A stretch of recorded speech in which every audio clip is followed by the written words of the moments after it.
Hello guys, what's up? So panibagong video na naman tayo guys. So ngayong araw ipapakita ko sa inyo kung gaano kadami ang sumabit sa biwas namin sa isang ikot namin sa buya. Panoorin nyo hanggang dulo kung gaano kaganda ang teknik na ito. Kung nagustuhan mo naman ang video na ito, paki-comment sa baba kung hanggang saang lugar nakarating ang video na ito. Maraming salamat at shoutout pala sa lahat ng mga nanonood at laging nag-share sa video ko.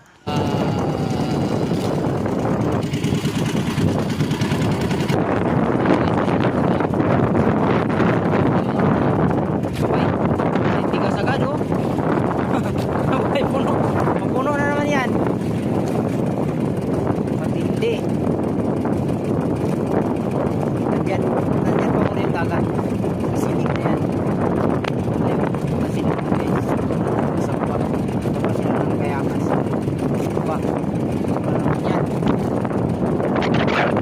Baba naman ang balik ngayon guys. Dalawang oras lang.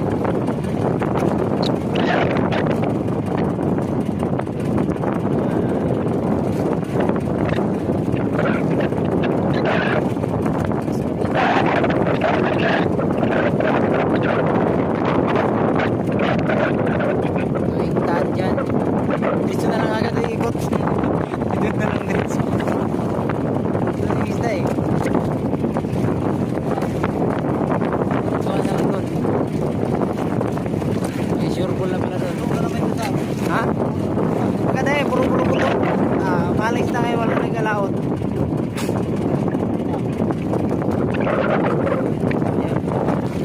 Kita nyo guys. Ayan. Malalaki ito.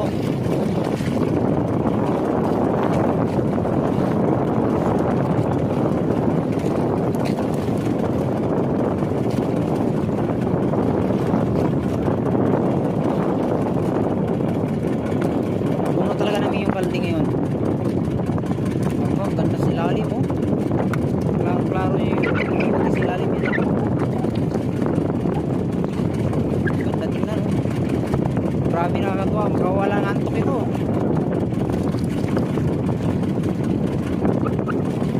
Malaki na yun guys. Ayan, malalaki na yun.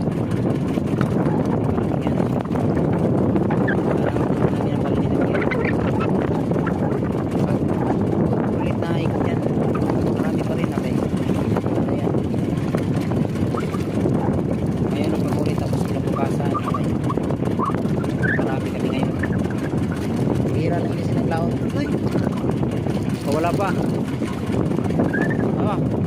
mo yung lalim mo. Namumuti. Yan na siya. Namumuti sa baba.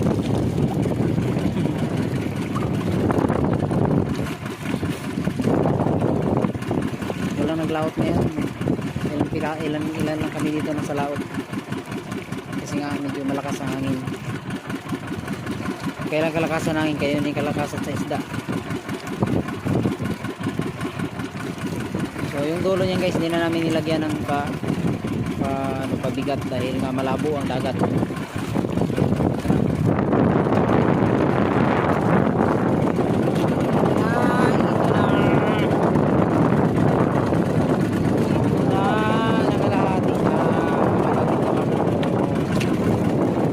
Ito kay puro buto, walang buraw ka, tira lang, pangulam lang ata yung buraw.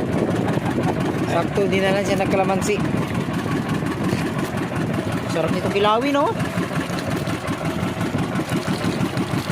Ito mga nas kilawin, yan. Yung makinis. Ha? Lumahan mga kilaw. Kunti lang din yun. Kasi yung mga kalaban dito. Sabi na nanapon ng tubig guys.